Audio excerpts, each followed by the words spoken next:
नमस्कार दोस्तों, फिर से आप सभी का HR7 क्लासेस में स्वागत है। मैं प्रभुदयाल वर्मा। आज हम NCERT एंड RBSE गणित कक्षा 10 के अध्याय 4 के निम्नलिखित प्रश्नों को करेंगे। जैसा दोस्तों आप सभी को पता है कि हमने प्रश्नमाला 4.1 के प्रश्न संख्या 1 को कंप्लीट कर लिया था। आए दोस्तों, इसी कड़ी में सरलता से आगे बढ़ते प्रश्न संख्या 2 को समझने की कोशिश करते। दोस्तों अभी तक आपने चैनल को सब्सक्राइब नहीं किया तो चैनल को सब्सक्राइब कर ले, ताकि आने वाले वीडियो का नोटिफिकेशन तुरंत आपके पास पहुंच पाए। आए दोस्तों, इसी कड़ी में सरलता से आगे बढ़ते प्रश्न संख्या 2 को समझने की कोशिश करते। दोस्तों प्रश्न संख्या 2 क्या कहता है? क्या कहता है दोस्तों, निम्न स्थितियों को द्विघात समीकरणों के रूप में निरूपित कीजिए। तो कहीं ना कहीं दोस्तों में प्रश्न में क्या है, स्थिति या कंडीशन दे रखी होगी और उन स्थितियों के आधार पर हमें क्या करना है, द्विघात समीकरण ज्ञात करनी है। तो दोस्तों स्थिति एक क्या कहती है कि एक आयताकार भूखंड का क्षेत्रफल कितना दे रखा है, 528 मीटर स्क्वायर दे रखा है और क्षेत्र की लंबाई दोस्तों मीटरों में दे रखी है, चौड़ाई के दुगने से एक अधिक है। तो कहीं ना कहीं दोस्तों में क्या करना है कि हमें भूखंड की लंबाई और चौड़ाई ज्ञात करनी है। तो दोस्तों एक आयताकार भूखंड दे रखा है, उसका क्षेत्रफल दे रखा है और हमें क्या कह रहा है, प्रश्न की लंबाई और चौड़ाई में क्या संबंध दे रखा है। तो कहीं ना कहीं इस प्रश्न को हल करने के लिए, द्विघात समीकरण ज्ञात करने के लिए दोस्तों में क्या पता होना चाहिए कि एक आयत के बारे में हमें जानकारी होनी चाहिए कि आयत का संबंध यानी लंबाई चौड़ाई और उसका क्षेत्रफल क्या होता है। तो दोस्तों हम जानते हैं कि आयत का क्षेत्रफल क्या होता है। दोस्तों आयत का क्षेत्रफल होता है लंबाई इंटू चौड़ाई होता है। तो दोस्तों कहीं ना कहीं हमारे पास क्या क्या होना चाहिए, लंबाई और चौड़ाई होनी चाहिए।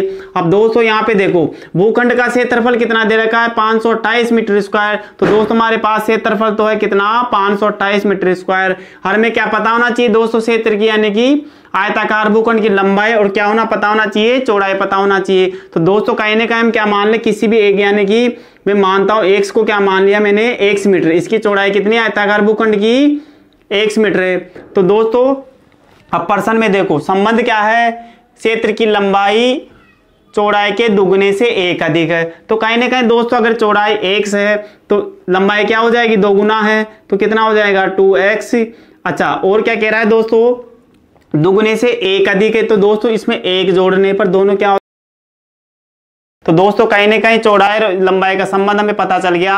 अब इसी आधार पे दोस्तों हम प्रश्न को हल करने की कोशिश करते हैं। दोस्तों इसका हल क्या होगा, दोस्तों हमने क्या माना था, इसको चौड़ाई को x मीटर माना था। जैसा दोस्तों हमने माना उसी प्रकार इस प्रश्न को हल करने की कोशिश करते हैं। तो दोस्तों लिखेंगे माना कि आयताकार भूखंड की चौड़ाई क्या है दोस्तों, x मीटर।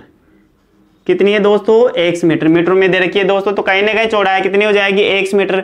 अब दोस्तों हमने x मीटर माना, अब लंबाई कितनी है दोस्तों, इससे संबंध से दोस्तों में प्राप्त हुई लंबाई 2x प्लस 1। तो कहीं ना कहीं 2x प्लस 1 हो जाएगी। इसी प्रकार दोस्तों क्या लिखेंगे, आयताकार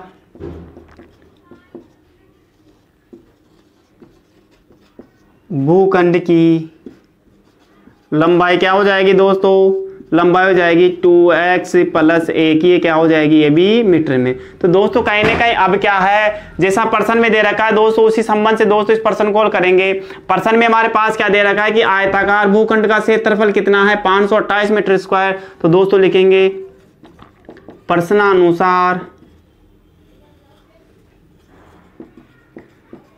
आयताकार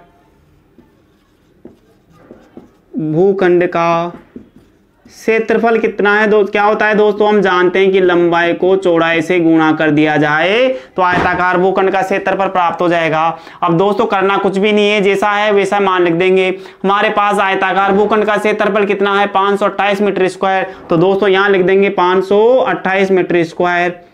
इसी प्रकार दोस्तों लंबाई कितनी है हमारे पास, लंबाई है दोस्तों हमारे पास, तो कहीं ना कहीं दोस्तों अब लंबाई और चौड़ाई को गुणा करना है। तो दोस्तों कहीं ना कहीं दोनों गुणा करने, तो ऐसा किया जा सकता है क्या, x को गुणा कर दे दोस्तों 2x प्लस 1 से। तो दोस्तों हमें आगे हल करने पे क्या प्राप्त होगा, 528 बराबर दोस्तों आप x को 2x से गुणा करोगे तो कितना होगा, 2x स्क्वायर प्लस हमारे पास आ जाएगा दोस्तों x आ जाएगा।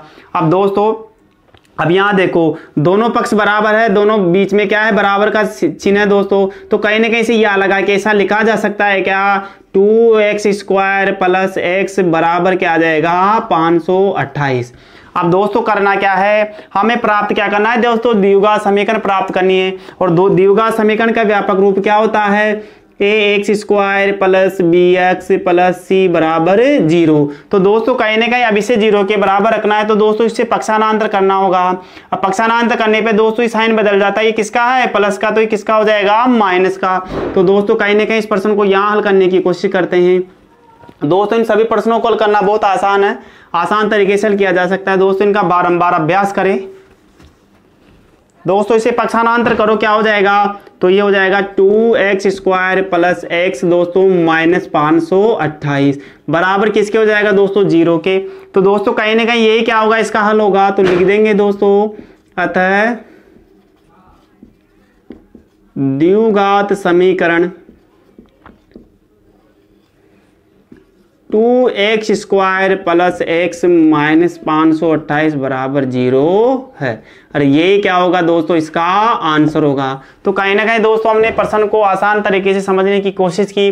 दोस्तों आप इसका स्क्रीनशॉट ले सकते हैं ताकि प्रश्न को समझने में आसानी रहे। आए दोस्तों इसी कड़ी में अब स्थिति नंबर 2 को देखते हैं। स्थिति नंबर 2 क्या कहती है दोस्तों, क्रमागत धनात्मक पूर्णांकों का गुणनफल कितना दे रखा है, 306 दे रखा है।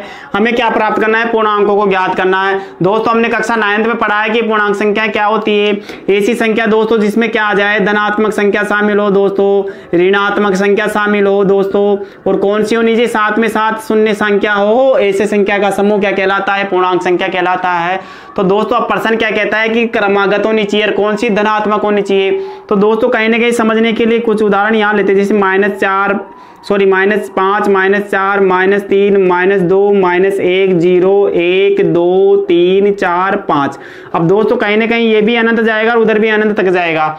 अब दोस्तों हमें जैसे मान लो 2 के तुरंत बाद कितनी आ रही, 3 आ रही है। तो दोस्तों कैसे प्राप्त कर सकते हैं, 2 में 1 जोड़ के कितना आ जाएगा 3। तो दोस्तों कहीं ना कहीं क्रमागत यानी कि तुरंत 1 के बाद तुरंत संख्या आनी चाहिए। और कैसे प्राप्त कर सकते हैं दोस्तों, 1 जोड़ने पर, क्योंकि धनात्मक के बारे में चर्चा करें दोस्तों, धनात्मक संख्याओं की चर्चा करेंगे। अब दोस्तों 2 में 1 जोड़ने पर उसके तुरंत बाद क्या आ गया, 3 आ गया। इसी प्रकार दोस्तों 3 में 1 जोड़ने पर क्या आ जाएगा, 4 प्राप्त हो जाएगा। दोस्तों आप अनंत तक संख्या ज्ञात कर सकते हैं। तो दोस्तों हम प्रथम संख्या को क्या मान ले, x मान ले, और x में 1 जोड़ दे कहीं ना कहीं, तो दोस्तों उसके तुरंत बाद वाली संख्या अपने को प्राप्त हो जाएगी। तो हमारे दो संख्या का समूह क्या हो जाएगा, क्रमागत संख्या क्या हो जाएगी, x और x प्लस 1। तो दोस्तों कहीं ना कहीं जैसा हमने समझा और उसी प्रकार दोस्तों इस प्रश्न को हल करने की कोशिश करते हैं। दोस्तों ये प्रश्न बहुत आसान है दोस्तों, इसे हल करना दोस्तों, आइए इसे हल करते हैं दोस्तों। तो दोस्तों हमने क्या माना था कि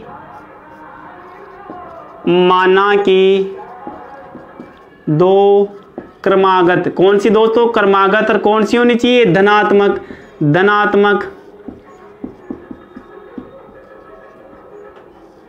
पूर्णांक संख्या क्या है दोस्तों, संख्या क्रमश है दोस्तों x और क्या है, x प्लस 1 है।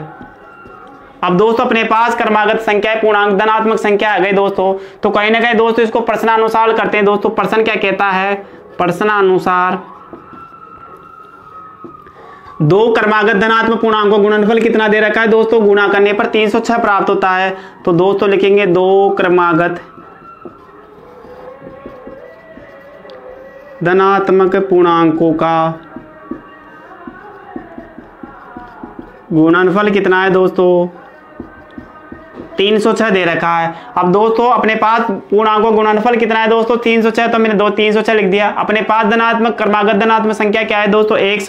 तो दोस्तों ऐसा करेंगे, x को गुणा कर देंगे दोस्तों x प्लस 1 से, बराबर किसके हो जाएगा, 306 के।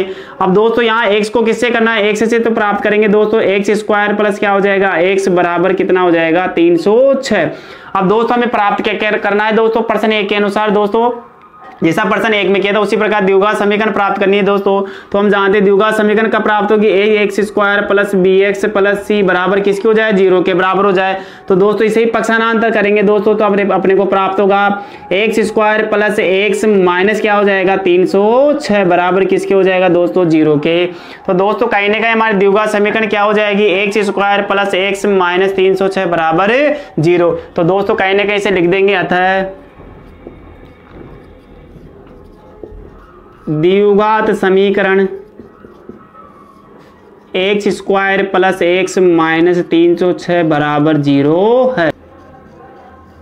ये क्या होगा दोस्तों, इसका आंसर होगा। तो दोस्तों आप इसका स्क्रीनशॉट ले सकते हैं ताकि प्रश्न को समझने में आसानी रहे। दोस्तों उम्मीद करता हूं कि आज का वीडियो आपको पसंद आएगा। वीडियो पसंद आए तो वीडियो को लाइक एंड शेयर जरूर करें, साथ ही बेल आइकन को प्रेस करना ना भूलें ताकि आने वाले वीडियो का नोटिफिकेशन तुरंत आपके पास पहुंच पाए। दोस्तों चैनल पे बने रहिए, चैनल पे बने रहने के लिए आप सभी का धन्यवाद।